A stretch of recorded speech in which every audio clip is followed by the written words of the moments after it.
दोस्तों नमस्कार। मेरा नाम है अनूप आकाश वर्मा और आप देख रहे हैं द रिपोर्टर हिंदी। पश्चिम बंगाल की राजनीति में 2026 के विधानसभा चुनावों के बाद जो स्थिति बनी है वो भारतीय लोकतांत्रिक व्यवस्था, संवैधानिक परंपराओं और राजनीतिक आचरण तीनों के लिए एक जटिल केस स्टडी बन गई है। क्योंकि एक तरफ चुनावी नतीजों में स्पष्ट रूप से बहुमत का दावा बीजेपी के पक्ष में जाता दिखा, वहीं दूसरी ओर मौजूदा मुख्यमंत्री ममता बनर्जी का इस्तीफा न देने का कथित रुख एक असाधारण संवैधानिक बहस को जन्म देता है। इस पूरे घटनाक्रम को समझने के लिए सबसे पहले ये स्पष्ट करना जरूरी है कि भारत का संविधान चुनावी हार और सत्ता हस्तांतरण के सवाल को किस तरह से देखता है।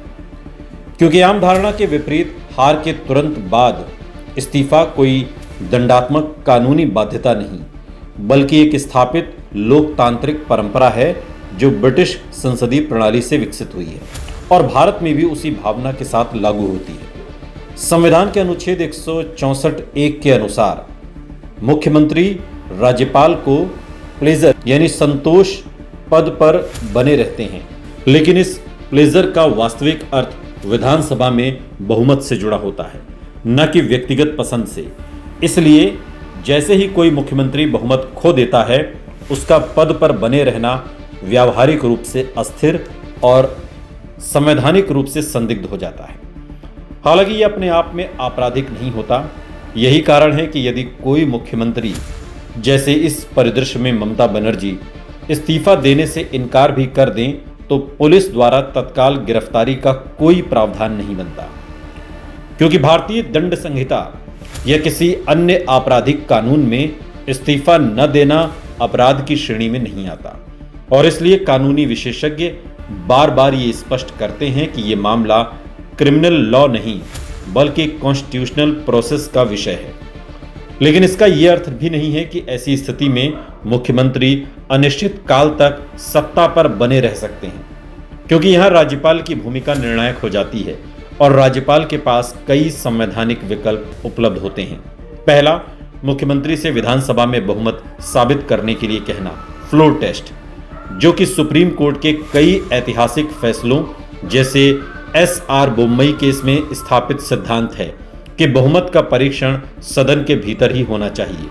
यदि मुख्यमंत्री फ्लोर टेस्ट से बचते हैं या हार जाते हैं तो राज्यपाल उन्हें सीधे बर्खास्त कर सकते हैं और किसी अन्य नेता, आमतौर पर बहुमत प्राप्त दल के नेता को सरकार बनाने के लिए आमंत्रित कर सकते हैं। इस परिदृश्य में यदि बीजेपी को 207 सीटों का स्पष्ट बहुमत मिला है तो राज्यपाल के पास संवैधानिक रूप से ये पूरा अधिकार है कि वो बीजेपी विधायक दल के नेता को सरकार बनाने का न्योता दें, भले ही मौजूदा मुख्यमंत्री औपचारिक इस्तीफा न दें। दूसरा विकल्प ये होता है कि यदि स्थिति अत्यधिक टकरावपूर्ण हो जाए और प्रशासनिक कामकाज ठप होने लगे तो राज्यपाल केंद्र सरकार को रिपोर्ट भेज सकते हैं, जिसके आधार पर अनुच्छेद 356 के तहत राष्ट्रपति शासन लागू करने की सिफारिश की जा सकती है। हालांकि सुप्रीम कोर्ट ने इस प्रावधान के दुरुपयोग पर कड़े प्रतिबंध लगाए हैं, इसलिए ये अंतिम विकल्प के रूप में ही इस्तेमाल होता है। इस पूरे विवाद का एक महत्वपूर्ण पहलू संवैधानिक नैतिकता का भी है, जो लिखित कानून से परे जाकर लोकतंत्र के मूल्यों को परिभाषित करता है।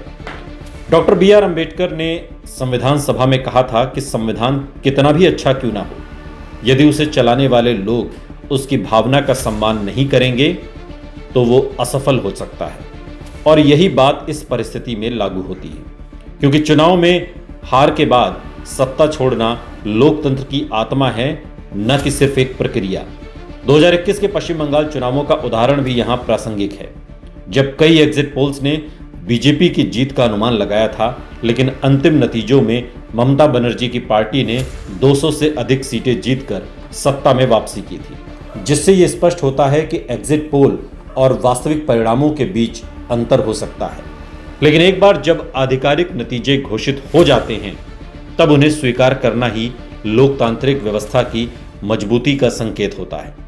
यदि कोई नेता सार्वजनिक रूप से यह दावा करता है कि वो जीता है, जबकि निर्वाचन आयोग के आंकड़े कुछ और कहते हैं, तो यह राजनीतिक बयानबाजी हो सकती है, लेकिन संवैधानिक स्थिति इससे नहीं बदलती।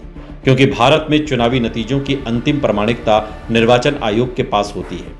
इस पूरे परिदृश्य में एक और महत्वपूर्ण प्रश्न ये उठता है कि क्या मुख्यमंत्री बहुमत खोने के बाद भी सरकारी फैसले ले सकते हैं? इसका उत्तर स्पष्ट रूप से नहीं है, क्योंकि ऐसी स्थिति में उनका हर निर्णय कानूनी चुनौती के दायरे में आ सकता है और नौकरशाही भी आमतौर पर ऐसी सरकार के निर्देशों को लेकर सतर्क रहती है। यही कारण है कि अधिकांश मामलों में मुख्यमंत्री स्वेच्छा से इस्तीफा दे देते हैं ताकि सत्ता का सुचारू हस्तांतरण हो सके। लेकिन यदि ऐसा नहीं होता तो भी प्रणाली में पर्याप्त चेक्स एंड बैलेंस मौजूद है। राज्यपाल का हस्तक्षेप, फ्लोर टेस्ट, न्यायिक समीक्षा और अंततः नई सरकार का गठन। इसलिए ये निष्कर्ष निकाला जा सकता है कि ममता बनर्जी जैसी स्थिति में किसी मुख्यमंत्री का इस्तीफा न देना उन्हें जेल तक तो नहीं ले जाएगा, लेकिन ये उन्हें राजनीतिक रूप से अलग थलग और संवैधानिक रूप से अस्थिर जरूर बना देगा और अंततः उन्हें या तो बहुमत साबित करना होगा या पद छोड़ना होगा। भारतीय लोकतंत्र की यही विशेषता है कि यह किसी एक व्यक्ति या पद पर निर्भर नहीं करता, बल्कि संस्थाओं की एक जटिल लेकिन संतुलित संरचना पर आधारित है, जो किसी भी असामान्य परिस्थिति में भी व्यवस्था को पटरी पर वापस लाने में सक्षम है। और यही कारण है कि चाहे राजनीतिक बयान कितने भी तीखे क्यों ना हों, अंतिम फैसला हमेशा संविधान और उसके निर्धारित प्रावधानों के अनुसार ही होता है।